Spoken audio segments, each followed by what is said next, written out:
Alright, we're here this evening to check out this 1/2-inch impact gun by AOBEN, is how I'm going to guess that is pronounced.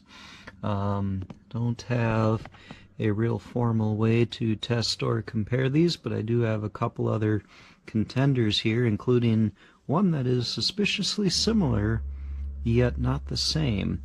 So the main reason I have my trusty Porter cable sitting out here is just to show how impressively small some of these new brushless tools are becoming.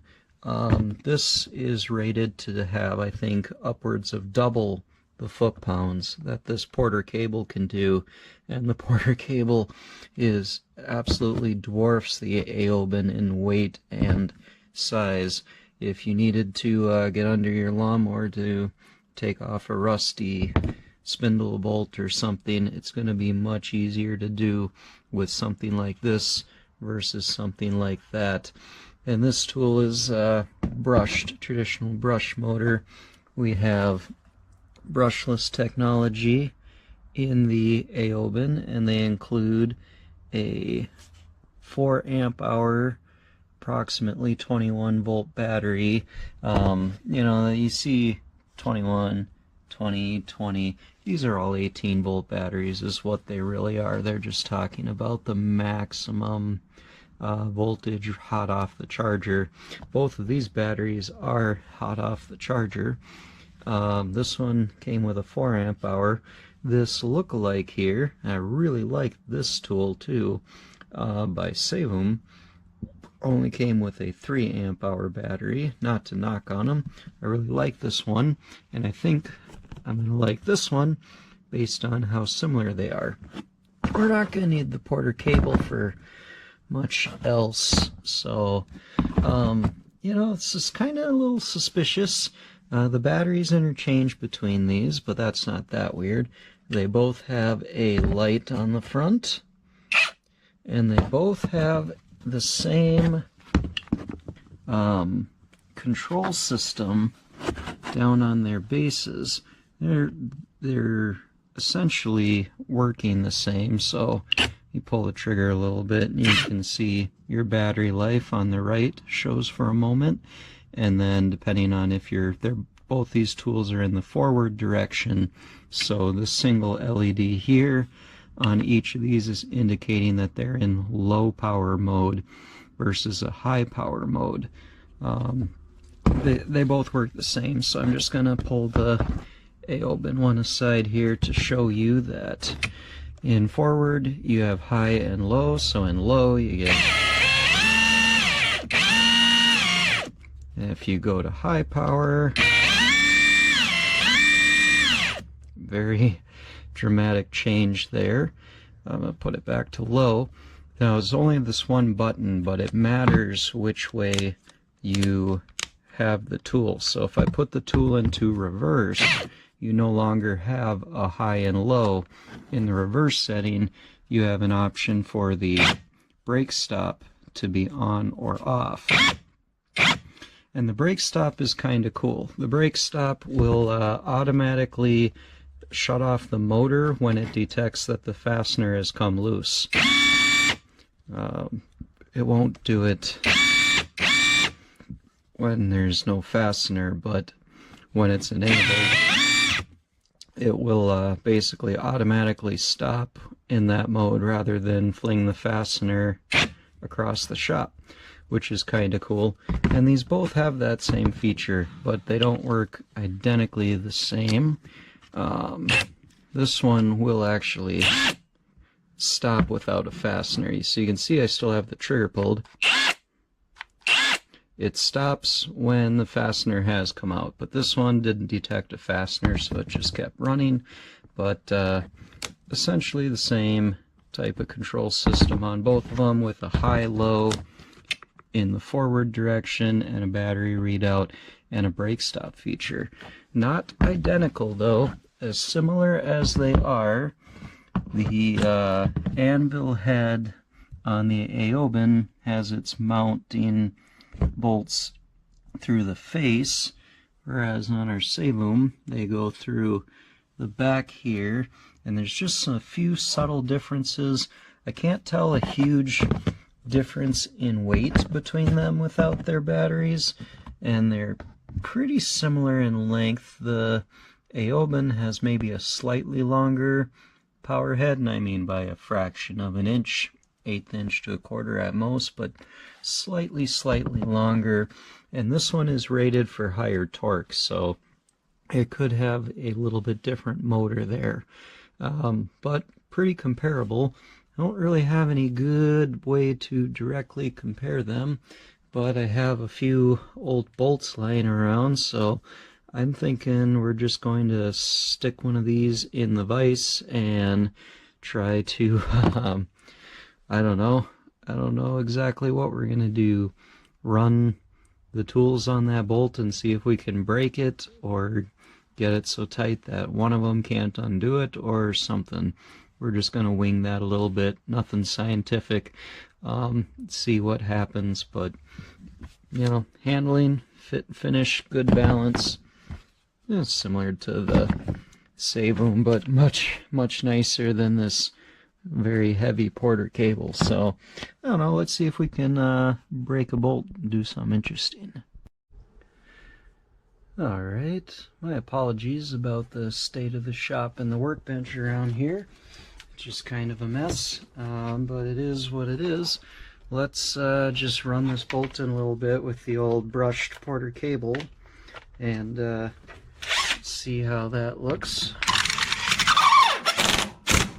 Now we've run out of threads, so now we're going to see if we can break stuff a little bit or something.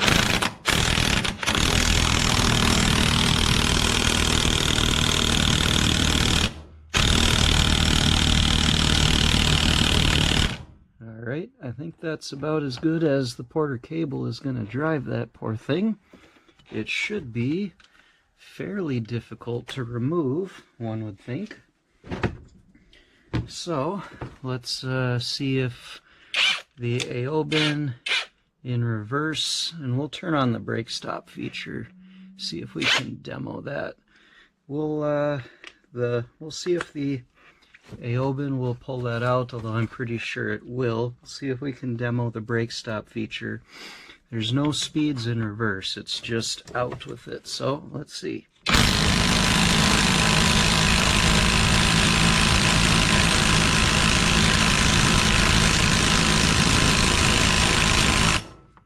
I might have underestimated my Porter cable. We drove that poor bolt in there pretty hard. So let's see. Just double checking that there is no high or low in reverse. In reverse, it's just out.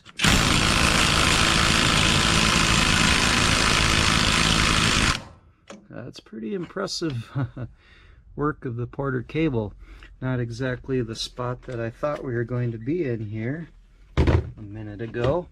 Just for fun, let me grab the Savoom, put that guy in reverse, and see if that one will pull out this bolt.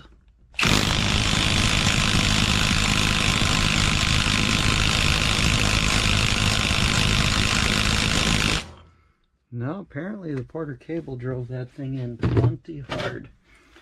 Well, I wonder if the Porter cable itself can remove its own bolt, or if we just deformed the threads that much that it's just done for.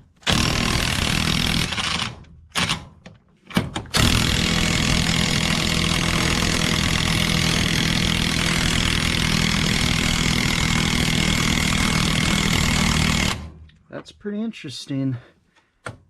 So the Porter cable is not actually rated to have more torque than those brushless guns.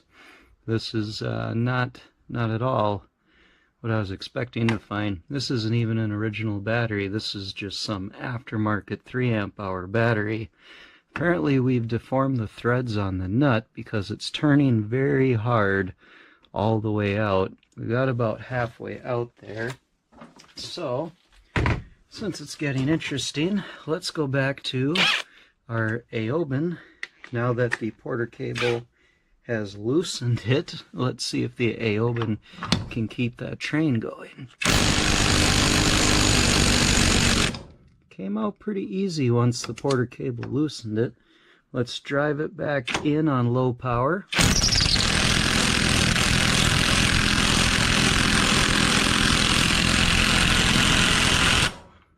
Yeah, put it on high power and give it a little bit more beans.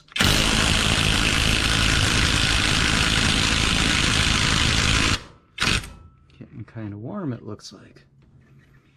Being awfully hard on that fastener. So, having put it in as hard as the AOBEN will do it, let's see if the AOBEN will pull it out. Easily.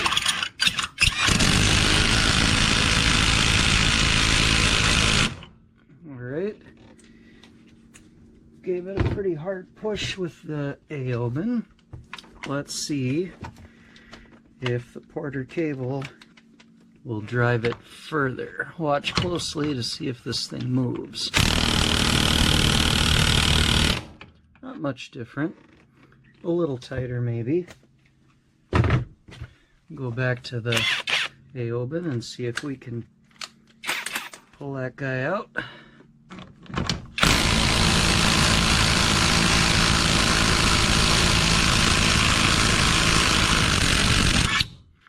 That's the brake stop feature in action. See, it would normally, I'm still holding the trigger, yes, with my middle finger instead of my index finger. It's just what happened. It actually stopped spinning rather than just flinging the whole bolt out. So when brake stop is on, that will just stop once the fastener is loose. Kind of nice, but if you don't like it, you can turn it off. You can just run something in and out. So I don't know if this thing makes its advertised and rated foot poundage, because it should not be able to be outgunned by that old brushed motor Porter cable tool, but it's really close. It can more or less, didn't quite manage to undo the bolt the first time after the Porter cable had really cranked and deformed those threads, but that was a worst case scenario kind of test. Now that it's going, it seems to be able to undo the Porter cable's work, albeit with a little bit of work. So it's a pretty powerful tool with a large battery, and even though it might not be the most powerful thing in the shop, I still like this for the smaller power head and the ease of getting into tighter spots with this, and a little bit more lightweight. So other than really big bolts, you're never going to have any trouble with this on regular car and truck lug nuts, I don't think. So it's a pretty safe bet if you want a lightweight, easy handling, but powerful impact gun. It's pretty cool, and the brake stop feature is pretty nice. The Porter cable doesn't have that. So I would say this is a winning unit.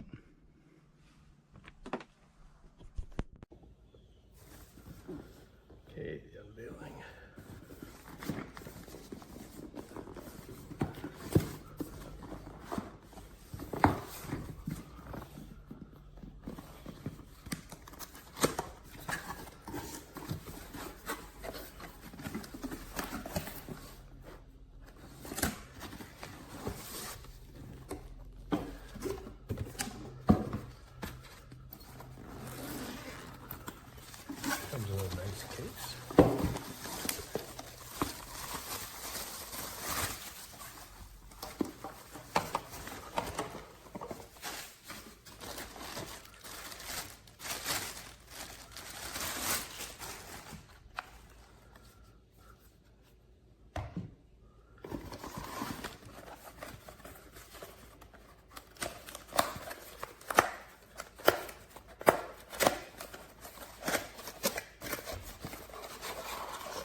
Hey.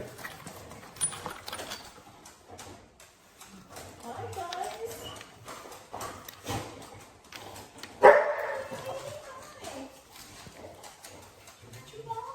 Oh, you had it for me. Oh, Dad's doing a video. Oh, I didn't see that.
Not bad.